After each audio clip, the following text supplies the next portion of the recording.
మా latest videos కోసం మా ఈ తెలుగు న్యూస్ ఛానల్ సబ్స్క్రైబ్ చేసి గంట సింబల్ యాక్టివేట్ చేసుకోండి. రేపే 12 అతిపెద్ద పౌర్ణమి, చైత్ర పౌర్ణమి. పైగా ఈరోజే హనుమాన్ జయంతి కూడా జరుపుకుంటారు. హనుమాన్ జయంతిని 2 సార్లు జరుపుకుంటారు. చైత్ర పౌర్ణమి నాడు జరుపుకునేది చిన్న హనుమాన్ జయంతి, వైశాఖ బహుళ దశమి నాడు జరుపుకునేది పెద్ద హనుమాన్ జయంతి. హనుమ 2 సార్లు జన్మించాడు కనుక 2 సార్లు హనుమాన్ జయంతిని జరుపుకుంటారు. అయితే ఈరోజు ఈ చెట్టును త్రాకితే చాలు జన్మల దరిద్రం పోతుంది, అదృష్టం మిమ్మల్ని వరిస్తుంది, మీకు ఉన్న కష్టాలన్నీ కూడా తొలగిపోతాయి, తరతరాలకు తరగని ఐశ్వర్యం వస్తుంది, కోటి జన్మల పుణ్యం వస్తుంది. అంతేకాదు ఈరోజు ఈ చెట్టును తాకటం వలన అన్ని రకాల దోషాలు పోయి మీ శరీరానికి పాజిటివ్ ఎనర్జీ వస్తుంది. మనకు ప్రకృతిలో రకరకాల చెట్లు కనిపిస్తాయి. కొన్ని చెట్లు కింద నుండి మనం నడుస్తాము, అంటే పెద్ద పెద్ద చెట్లు అయితే వాటి కింద నుండి నడుస్తాము. అదే చిన్న చెట్లు అయితే వాటి మీద నుండి నడుస్తాము, అంటే గడ్డి లాంటి మొక్కలను తొక్కుని నడుస్తాము. హిందువులు అన్ని జీవుల్లోనూ కూడా దేవుణ్ణి చూశారు. అందువలనే ఆవులు వంటివి పూజనీయ జంతువులయ్యాయి. అలాగే కొన్ని పర్వతాలు పుణ్యస్థలాలయ్యాయి, కొన్ని నదులు పుణ్య నదులయ్యాయి. వాటికి ఆ పవిత్రత ఏ విధంగా వచ్చిందో వివరించే కథలు కూడా ఉన్నాయి. అలాగే చెట్లల్లో కూడా దేవుణ్ణి చూశారు. కొన్ని చెట్లను దేవతా వృక్షాలన్నారు. నిజానికి చెట్లు భూమి మీద సౌరశక్తిని గ్రహించుకునే కేంద్రాలలో ముఖ్యమైనవి. అవి మనకు కాయలు, పండ్లు, పువ్వులు, ఔషధాలు ఇవ్వటంతో పాటు వంట చెరుకు వంటివి ఇచ్చి మానవాళి మనుగడకు ఎంతగానో తోడ్పడుతూ ఉన్నాయి. అయితే చెట్లకు కూడా మనుషుల మాదిరి ఆనందము, బాధ వంటివి ఉంటాయని మనువు పేర్కొన్నారు. ఈ విషయం ఆధునిక విజ్ఞాన శాస్త్రరీత్యా కూడా నిరూపితమైంది. భారతీయ ఋషులు సైతం కొన్ని వృక్షాలను పవిత్రమైనవిగా పేర్కొన్నారు. ప్రత్యేకించి హనుమాన్ జయంతి రోజు ఈ చెట్టును తాకితే చాలు తరతరాలకు తరగని ఐశ్వర్యం వస్తుందని పండితులు చెప్తూ ఉన్నారు. మరి ఆ చెట్టు ఏమిటో ఇప్పుడు మనం ఈ వీడియోలో వివరంగా తెలుసుకుందాం. ఈ వీడియో చూసే ముందు కామెంట్ బాక్స్లో జై శ్రీరామ్ అని కామెంట్ చేయండి. అలాగే ఈ వీడియోకి ఒక లైక్ కొట్టి మా ఛానల్ని కూడా సబ్స్క్రైబ్ చేసుకోవటం మర్చిపోవద్దు. భారతదేశంలో హనుమంతుని గుడి లేని ఊరు అంటూ ఉండదు. పిల్లలు, పెద్దలు, ఆడ, మగ అనే భేదం లేకుండా అందరూ హనుమంతుణ్ణి పూజిస్తారు. హనుమంతుని నామాన్ని ప్రయాణం, నిద్రపోయే ముందు స్మరించిన వారికి మృత్యు భయం ఉండదు, సర్వత్రా విజయం లభిస్తుంది. ఇంతటి పరాక్రమ ధీరుడైన హనుమంతుడు శక్తియుక్తులను కీర్తించటం ఎవరితరం కాదు. ఆంజనేయుడు అతిబల పరాక్రమవంతుడైన శ్రీరాముని సేవలో గడపడానికే అధిక ప్రాధాన్యత ఇచ్చాడు. తన మనసునే మందిరంగా చేసి శ్రీరాముణ్ణి ఆరాధించాడు. హనుమంతుడు గుండె చీల్చి చూపగా సీతారాములే దర్శనం ఇచ్చారు. సీతమ్మ తల్లి కంటే మిన్నగా రాముడిని ప్రేమించాడు హనుమ. రోజు సీతాదేవి నుదుట సింధూరం దిద్దుకుంటే అది ఎందుకని అడిగిన హనుమతో రాముడి ఆయుష్ కోసం అని చెప్పిందట సీతమ్మ. వెంటనే రామభక్తుడైన హనుమ జానకి రాముడి దీర్ఘాయుష్యు కోసం ఒళ్ళంతా సింధూరాన్ని పులుముకున్నాడట. ఆ రామభక్తే హనుమను చిరంజీవిగా చేసిందనేది పౌరాణిక కథనం. అది హనుమంతునికి శ్రీరాముని మీద గల నిరూపమైన భక్తి. హిందూ పురాణాల ప్రకారం 7 చిరంజీవులలో హనుమంతుడు ఒకరు. కలియుగంలో హనుమంతుడి ఆరాధన ఎంతో పుణ్యప్రదం. ఆంజనేయ స్వామి నామస్మరణతోనే కష్టాలు దూరమైపోతాయి. హనుమాన్ జయంతి రోజు పంచముఖ హనుమంతుని పూజిస్తే కోరుకున్న కోరికలు ఖచ్చితంగా నెరవేరుతాయని వేద పండితులు సూచిస్తూ ఉన్నారు.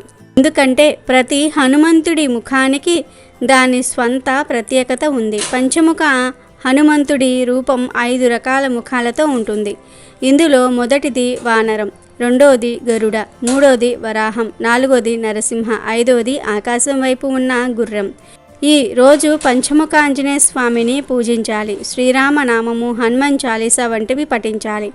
దీపం వెలిగించటము, సింధూరం పెట్టించటం వంటివి చేయటం వల్ల ఆ వాయుపుత్రుడు పరమానంద భరితుడు అవుతాడు. అప్పుడే మన కోరికలు నెరవేరుతాయి. హనుమాన్ జయంతి రోజు పంచముఖ ఆంజనేయ స్వామిని పూజిస్తే ముఖ్యంగా 5 కోరికలు నెరవేరుతాయి. ఆ 5 కోరికలు ఏమిటి అంటే, ముందుగా శత్రువులపై విజయం సాధిస్తారు, జీవితంలో కష్టాలు తొలగిపోతాయి, కీర్తి, శక్తి, బలం, దీర్ఘాయువు, ఆంజనేయుడి ఆశీర్వాదాలు పొందుతారు, భయము, నిరాశ, ఒత్తిడి, ప్రతికూల శక్తుల నుంచి స్వేచ్ఛ లభిస్తుంది, కోరిన కోరిక నెరవేరుతుంది. కనుక తప్పక హనుమంత్ జయంతి రోజు అందరూ పంచముఖ ఆంజనేయ స్వామి వారిని పూజించండి. ఈరోజు పంచముఖ ఆంజనేయ స్వామి వారిని పూజించండి. ఆ ఫోటో లేకపోతే మామూలు ఆంజనేయ స్వామి వారి ఫోటోకి కానీ రాముల వారితో కలిసి ఉన్న ఫోటోకు కానీ పూజ చేసుకోండి. ఏ ఫోటోకు పూజ చేసినా ఆంజనేయ స్వామి వారి తోకకు గంధం సింధూరంతో 5 బొట్లు లేదా 3 బొట్లు పెట్టాలి. దాని మీద కుంకుమను సమర్పించాలి. హనుమాన్ జయంతి రోజు స్వామివారికి తప్పక సమర్పించవలసిన 4 నైవేద్యాలు ఉన్నాయి. ఈ నైవేద్యాలు సమర్పిస్తే చాలా మంచిది. ఆ నైవేద్యాలలో మొదటిది వడలు. ఈరోజు వడలను స్వామికి నైవేద్యంగా సమర్పించినా లేదా మాల కట్టి వడమాల సమర్పించిన జాతక దోషాలన్నీ కూడా తగ్గుముఖం పడతాయి. కుజ దోషాలు పోతాయి. శని దోషాలు, రాహుకేతు దోషాలు, ఇలా ఏ దోషాలు ఉన్నా సరే ఆంజనేయ స్వామి వారికి వడమాల సమర్పించినట్లయితే ఆ దోషాలన్నీ కూడా నివారించబడతాయి. ఇక రెండవ నైవేద్యం ఏమిటి అంటే అరటి పండ్లు. హనుమంతుడికి అరటి పండ్లు అంటే చాలా ఇష్టం. హనుమ ఎప్పుడు అరటి తోటల్లో సంచరిస్తూ ఉంటాడని గ్రంథాలు చెప్తూ ఉన్నాయి. కాబట్టి ఆంజనేయ స్వామి వారికి తప్పనిసరిగా ఈరోజు ఒక హస్తం అరటి పండ్లను నివేదన చేయండి. లేదంటే ఒక 5 అరటి పండ్లు సమర్పించండి. ఇలా అరటి పండ్లు నివేదన చేయటం వలన సకల ఐశ్వర్యాలు కలుగుతాయి. వీటితో పాటుగా తమలపాకులను లేదా తమలపాకుల మాలను కూడా ఆంజనేయ స్వామి వారికి సమర్పించాలి. తమలపాకులను మాలలాగా కట్టుకుని అంటే 11 లేదా 18 లేదా 27 లేదా 48 లేదా 108 తమలపాకులను తీసుకొని మాలలాగా కుట్టి ఆ మాలను స్వామివారికి అలంకరించాలి. ఇలా తమలపాకుల మాలను సమర్పిస్తే స్వామివారు తొందరగా వశమైపోతారు. ఈ తమలపాకుల మీద సింధూరంతో శ్రీరామ్ అని రాసి సమర్పిస్తే మరిన్ని మంచి శుభ ఫలితాలు కలుగుతాయి. కనుక హనుమాన్ జయంతి రోజు తప్పక తమలపాకుల మాలను కూడా స్వామివారికి సమర్పించండి. ఈ మూడింటితో పాటు ఆంజనేయ స్వామి వారికి కొబ్బరికాయను కూడా నైవేద్యం పెట్టాలి. కొబ్బరికాయలంటే ఆంజనేయ స్వామి వారికి ఎంతో ఇష్టం కనుక తప్పనిసరిగా కొబ్బరికాయను కానీ కొబ్బరితో చేసిన తీపి పదార్థాన్ని నివేదన చేయాలి. ఈరోజు ఈ 4టిని తప్పనిసరిగా హనుమంతునికి సమర్పించాలి. తమలపాకులను తిన్నా తినకపోయినా తమలపాకుల మాలను ఆంజనేయ స్వామి వారికి సమర్పించాలి. వడలు, అరటి పండ్లు, కొబ్బరికాయను మాత్రం మీరు ప్రసాదంగా స్వీకరించి తినాలి. తమలపాకులు తినేవారు తమలపాకుల మాలలోని ఆకులను ప్రసాదంగా స్వీకరించి తినాలి. ఈరోజు ఈ ప్రసాదాలు పెడితే హనుమ ఎంతో సంతోషిస్తాడు. ఈ ప్రసాదాలు పెట్టడం వలన 1,00,000 పూజలు చేసిన ఫలితం వస్తుంది. మీకు ఉన్న కష్టాలు పోయి రాజయోగం పడుతుంది. కనుక ప్రతి ఒక్కరూ కూడా హనుమాన్ జయంతి రోజు ఈ నైవేద్యాలు పెట్టి శుభ ఫలితాలను పొందండి. రామ పుట్టుక రాముని భక్తిని పొందటం కోసమే. రామ భక్తుడిగా చిరంజీవిగా ఈ లోకం ఉన్నంతకాలం రామనామాన్ని స్తుతించే వారికి అండగా ఉండేందుకే హనుమంతుడు అవతారం ఎత్తాడు. అలాంటి హనుమ పుట్టిన రోజు అయిన హనుమాన్ జయంతి రోజున ఆంజనేయ స్వామి ఆలయాలకు వెళ్ళి ఆంజనేయ స్వామి వారిని దర్శించి సింధూరం ధరిస్తే దుష్ట శక్తులు పారిపోతాయి. అనుకున్న కార్యాలు దిగ్విజయంగా పూర్తవుతాయి. మనోధైర్యం చేకూరుతుంది. ఈ రోజున హనుమంతుని ఆలయాలలో అర్చనలు, అభిషేకాలు చేయించి నైవేద్యాలు సమర్పిస్తారు. ఈ రోజున హనుమాన్ చాలీసా, సుందరకాండను పఠించిన వారికి ఆపదలు తొలగిపోతాయి. నవగ్రహ దోషాలు ఉండవు. ఈతి బాధలు తొలగిపోతాయి. అష్టైశ్వర్యాలు చేకూరతాయి. రామదేవుని అనుగ్రహం సిద్ధిస్తుంది. మన దేశంలో రామాలయాల కంటే ఆంజనేయ స్వామి వారి ఆలయాలే ఎక్కువగా కనిపిస్తూ ఉంటాయి. హనుమన్ను పూజిస్తే సకల శక్తులు వస్తాయని పురాణాలు చెప్తూ ఉన్నాయి. హనుమంతుడు సర్వదేవతా స్వరూపుడు కనుక ఆయనను పూజిస్తే సర్వదేవతలను పూజించిన ఫలితం దక్కుతుంది. ఆంజనేయ స్వామిని పూజించే వారికి భోగభాగ్యాలు కలుగుతాయి. హనుమాన్ జయంతి రోజున సంతానం లేని వారు హనుమను పూజించటం వలన సంతాన ప్రాప్తి కలుగుతుంది. భార్యాభర్తల మధ్య అన్యోన్యత నెలకొంటుంది. అప్పుల బాధలు తొలగిపోతాయి. జాతకంలోని దోషాలతో ఉద్యోగం రాక బాధపడే వారికి మంచి ఉద్యోగం లభిస్తుంది. ఈ రోజున ఉదయాన్నే నిద్రలేచి శుచిగా స్నానం చేసుకొని మంచి వస్త్రాలు ధరించి ఆంజనేయ స్వామి వారి దేవాలయానికి వెళ్ళి 5 ప్రదక్షిణాలు చేసి 5 పుష్పాలను, 5 తమలపాకులను, 5 అరటి పండ్లను, కొంచెం సింధూరాన్ని స్వామివారికి సమర్పించాలి. ఇలా చేయటం వలన సమస్త బాధలు, రోగాలు, కష్టాలు తొలగిపోయి సకల సంపదలు కలుగుతాయి. హనుమాన్ జయంతి రోజు అరటి చెట్టును తాకితే చాలు మీ జన్మ ధన్యమైపోతుంది. ఆంజనేయ స్వామి వారి అనుగ్రహంతో సకల ఐశ్వర్యాలు సిద్ధిస్తాయి. ఎందుకంటే హనుమకు అరటి చెట్లంటే చాలా ప్రీతి. ఆంజనేయ స్వామి వారు ఎప్పుడూ అరటి తోటల్లో సంచరిస్తూ ఉంటారని శాస్త్రాలు చెప్తూ ఉన్నాయి. కాబట్టి హనుమాన్ జయంతి రోజు దగ్గరలో ఉన్న అరటి తోట దగ్గరకు కానీ అరటి చెట్టు దగ్గరకు కానీ వెళ్ళి ముందు అరటి చెట్టుకు నమస్కారం చేసుకోండి. తర్వాత ఆ అరటి చెట్టు చుట్టూ 21 ప్రదక్షిణలు చేసి అరటి చెట్టును 11 సార్లు తాకండి. అలా తాకేటప్పుడు ఓం ఆంజనేయాయ నమః అనే మంత్రాన్ని పఠిస్తూ టచ్ చేయండి. తర్వాత ఆ అరటి చెట్టు దగ్గరలో కాసేపు కూర్చోండి. అంటే ఒక 2 నిమిషాలు కూర్చుని తర్వాత ఇంటికి వెళ్ళిపోండి. అలాగే రోజు మీకు ఎక్కడ కోతులు కనిపించినా అరటి పండ్లను ఆహారంగా పెట్టండి. హనుమ జయంతి రోజు ఇలా ఈ చెట్టును తాకితే చాలు, మీకు ఉన్న కష్టాలు దరిద్రాలు పోతాయి. తరతరాలకు తరగని ఐశ్వర్యం వస్తుంది. ఆంజనేయ స్వామి వారి అనుగ్రహం కూడా లభిస్తుంది. అరటి చెట్టులోని ప్రతి భాగం ఏదో విధంగా మానవుడికి ఉపయోగపడేదే. అరటి చెట్టును శుభకార్యాల సమయంలో ద్వారాలకు కడతారు. ఇక ప్రసాద వితరణకు ఈ ఆకులను ఉపయోగిస్తూ ఉంటారు. కొన్ని చోట్ల భోజనాలకు కూడా అరటి ఆకులను ఉపయోగిస్తారు. కొన్ని ప్రాంతాల్లో కదిలీ వ్రతం పేరుతో అరటి చెట్టుకు పూజ చేస్తారు. అరటి పండును మించి ఆరోగ్యం కలిగించే పండు మరి ఒకటి లేదు. అరటి పువ్వుతో కూడా మనకు అనేక రకాల లాభాలు ఉన్నట్లుగా వైద్య నిపుణులు చెప్తూ ఉన్నారు. అరటి పండు ద్వారా లభించినట్టే మనకు ఎన్నో పోషకాలు అరటి పువ్వు ద్వారా కూడా లభిస్తాయి. కానీ అరటి పువ్వును నేరుగా కాకుండా కూర వండుకొని తినాలి. దీంతో రుచికి రుచి, పోషకాలకు పోషకాలు కూడా లభిస్తాయి. కొంతమంది తెలియని తనంతో అరటి చెట్టును గొడ్రాలిగా భావించి చూస్తూ ఉంటారు. పెళ్ళి అయ్యి భార్య చనిపోయినా, 2 సార్లు పెళ్ళి అయ్యి విడిపోయినా లేక చనిపోయినా అతనికి 3వసారి అరటి చెట్టుకు ఇచ్చి పెళ్లి చేస్తారు. ఎందుకంటే ఇలా చేస్తే అతని జాతకంలో ఉన్న మహాదోషాలన్నీ కూడా అరటి చెట్టు తొలగించి అతని జీవితం చక్కదిద్దుతుందని ఇలా కళ్యాణం జరిపిస్తారు. దోషాలు పోవడానికే ఇలా అరటి చెట్టుకు పెళ్లి చేస్తారు, కానీ అరటి చెట్టు గొడ్రాలు కాదు. ఇన్ని విశిష్టతలు కలిగిన అరటి చెట్టును మీరు కూడా హనుమాన్ జయంతి రోజు టచ్ చేసి శుభ ఫలితాలను పొందండి. చైత్ర పౌర్ణమి రోజు హనుమాన్ జయంతిని జరుపుకుంటారు. హనుమాన్ జయంతి హిందువుల పండుగలలో అత్యంత ముఖ్యమైనది. హనుమంతుడు లేకపోతే రామాయణం పరిపూర్ణం కాదు. ఈశ్వరుని అంశ, వాయుదేవుని ఔరసపుత్రుడైన హనుమ మహాబలుడు, అర్జునుడికి ప్రియసకుడు, శ్రీరామదాసుడు, ఎర్రని కన్నులు గల వానరుడు, అమిత విక్రముడు, శతయోజన విస్తారమైన సముద్రాన్ని దాటినవాడు, లంకలో బందీ అయిన సీతమ్మ శోకాన్ని హరించినవాడు, ఔషధి సమేతంగా ద్రోణాచలాన్ని మోసుకొచ్చి యుద్ధంలో వివసుడైన లక్ష్మణుని ప్రాణాలు నిలిపినవాడు, దశకంఠుడైన రావణుడికి గర్వం అణిచినవాడు. హనుమాన్ జయంతిని చైత్ర పౌర్ణమి నాడు మరియు వైశాఖ దశమి నాడు 2 సార్లు జరుపుకుంటారు. ఎందుకంటే హనుమ 2 సార్లు జన్మించాడు. మొదట తల్లి అంజనాదేవి గర్భం నుండి హనుమ జన్మించాడు. మరలా హనుమ సూర్యుడిని పండు అనుకుని మింగడానికి వెళ్ళినప్పుడు ఇంద్రుడు వజ్రాయుధంతో దాడి చేస్తాడు. అప్పుడు హనుమ చనిపోతాడు. అప్పుడు దేవతల అనుగ్రహంతో మరలా జన్మించి చిరంజీవిగా మారుతాడు హనుమ. ఇలా హనుమ 2 సార్లు పుట్టాడు కనుక హనుమాన్ జయంతిని 2 సార్లు జరుపుకుంటారు. కేరళలో మాత్రం మార్గశిర మాసంలో హనుమాన్ జయంతిని నిర్వహిస్తూ ఉంటారు. హనుమాన్ జయంతి అంటే హనుమకు ఎంతో ఇష్టమైన రోజు. ఆంజనేయ స్వామి పుట్టిన ఈ రోజున ఆడవారు ఉదయమే నిద్రలేచి శుచిగా స్నానం చేసుకొని ఎరుపు లేదా ఆరెంజ్ లేదా పింక్ కలర్లో ఉండే చీర కట్టుకుంటే చాలా మంచిది. చీర అనే కాదు, డ్రెస్సులు వేసుకునేవారు కూడా రెడ్, ఆరెంజ్, పింక్ ఈ కలర్లో ఉండే దుస్తులు వేసుకుంటే చాలా మంచిది. ఆడవారనే కాదు, పిల్లలు పెద్దలు అందరూ కూడా ఈరోజు రెడ్, ఆరెంజ్, పింక్ కలర్లో ఉండే దుస్తులు ధరించడం వలన ఆంజనేయ స్వామి వారి అనుగ్రహం లభిస్తుంది. సకల ఐశ్వర్యాలు సిద్ధిస్తాయి. లెక్కలేనంత ఐశ్వర్యం వస్తుంది. పట్టిందల్లా బంగారం అవుతుంది.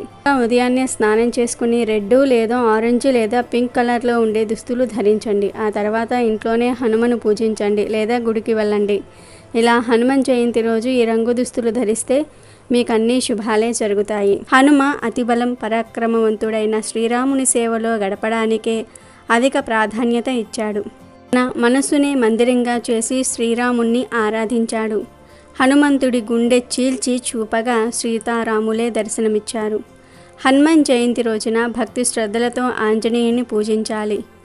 కలో కపి వినాయకౌ అంటే వినాయకుడు, హనుమంతుడు కలియుగంలో త్వరగా ప్రత్యక్షమయ్యే దేవతలు అని అర్థం.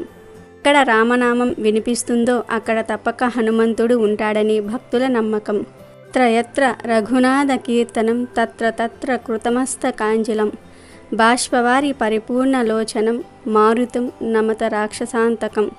అట్టే శ్రీరాముని కీర్తన జరిగే చోట హనుమంతుడు పులకితుడై అంజలి జోడించి ఉంటాడు. రాక్షస శాంతకుడైన అలాంటి హనుమంతునికి నమస్కరిస్తున్నాను అని అర్థం. భూత ప్రేత పిశాచాలు సైతం హనుమంతుడి పేరు చెప్తే భయపడి పారిపోతాయి. మహారోగాలు మటమాయమవుతాయి. శని ప్రభావం వల్ల కలిగే బాధలు తొలగిపోతాయి. మంచి బుద్ధి కలుగుతుంది, కీర్తి లభిస్తుంది, ధైర్యం వస్తుంది. హనుమంతునికి 5 సంఖ్య చాలా ఇష్టం. అందుకే స్వామివారి గుడికి వెళ్ళినప్పుడు 5 ప్రదక్షిణలు చేయాలి. భూత ప్రేత పిశాచాలు సైతం హనుమంతుడి పేరు చెప్తే భయపడి పారిపోతాయి. మహారోగాలు మటుమాయమవుతాయి. శని ప్రభావం వల్ల కలిగే బాధలు తొలగిపోతాయి. మంచి బుద్ధి కలుగుతుంది, కీర్తి లభిస్తుంది, ధైర్యం వస్తుంది. లోకంలో కొన్ని ధర్మాలకు ప్రతీకలుగా కొన్ని పాత్రలు దేవతామూర్తులుగా మన ముందు నిలుస్తాయి. ప్రతి దేవతా పాత్ర వెనుక లోకం అందుకోదగిన గొప్ప సందేశం ఉంటుంది. అటువంటి దేవతామూర్తుల్లో సర్వశక్తులకు సంకేతం హనుమంతుడు. రుద్రాంశ సంభూతుడిగా శైవులకు రామకార్య ధురంధరుడిగా, వైష్ణవులకు ఆరాధ్యుడు హనుమ. శారీరకంగా ఆత్మజ్ఞానపరంగా మహాబలవంతుడు, వినయశీలి, మహాజ్ఞాని. భౌతిక రూపంలో వానరుడై వృత్తి ప్రవృత్తుల్లో నరుల విధానాన్ని పొంది శక్తి చాతుర్యంలో దైవత్వం చూపినవాడు హనుమ. బుద్ధి చపల శక్తులు రెండిటికీ స్థానమైనవాడు. అంజనీ పుత్రుడు గనుక ఆంజనేయుడయ్యాడు. సూర్యుణ్ణి పండు అనుకుని మింగబోతుంటే ఇంద్రుడి వజ్రాయుధ ఘాతానికి పగిలిన హనువు గలవాడుగా హనుమంతుడయ్యాడు. యోగ శాస్త్రంలో కుండలిని యోగ సాధకుడనే అర్థంలో హనుమాన్ శబ్దం వాడారు. ఆంజనేయుడు రామభక్తుడు. ఒక పురుషోత్తముడికి తన అంతరంగం అర్పణ చేసుకున్నాడు. ఒక మహాకార్యానికి తన శక్తియుక్తుల్ని వినియోగించి జీవితం చరితార్థం చేసుకున్నాడు.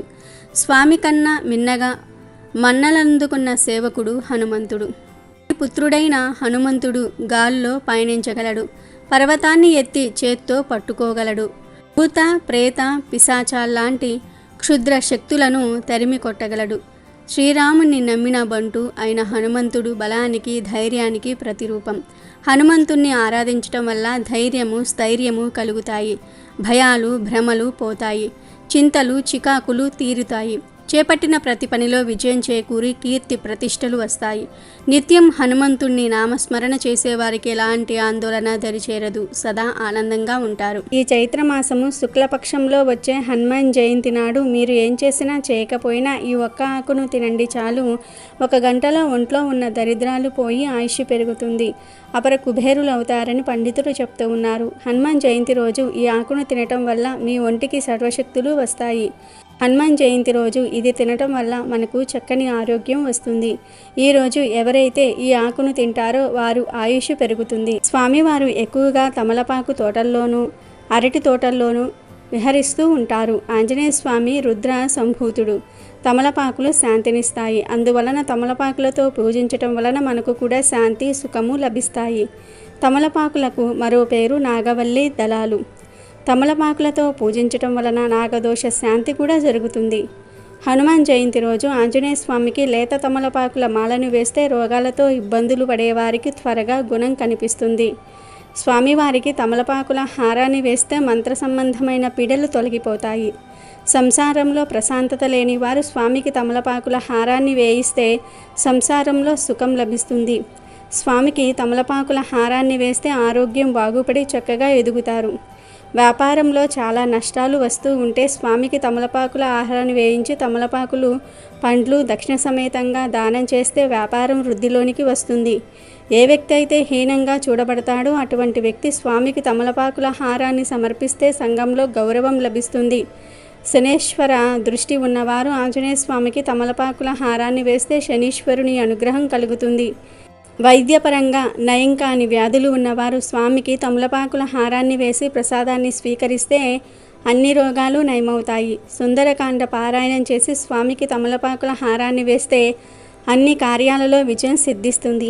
హనుమాన్ చాలీసా చదివి స్వామిని ప్రార్థించి తమలపాకుల హారాన్ని వేస్తే పరమాత్మ అనుగ్రహం కలుగుతుంది.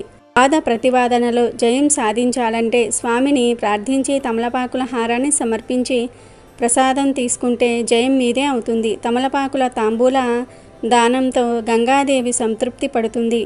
పర్ణ ప్రసాదాన్ని ఆంజనేయ స్వామి పూజల్లో కూడా వాడతారు.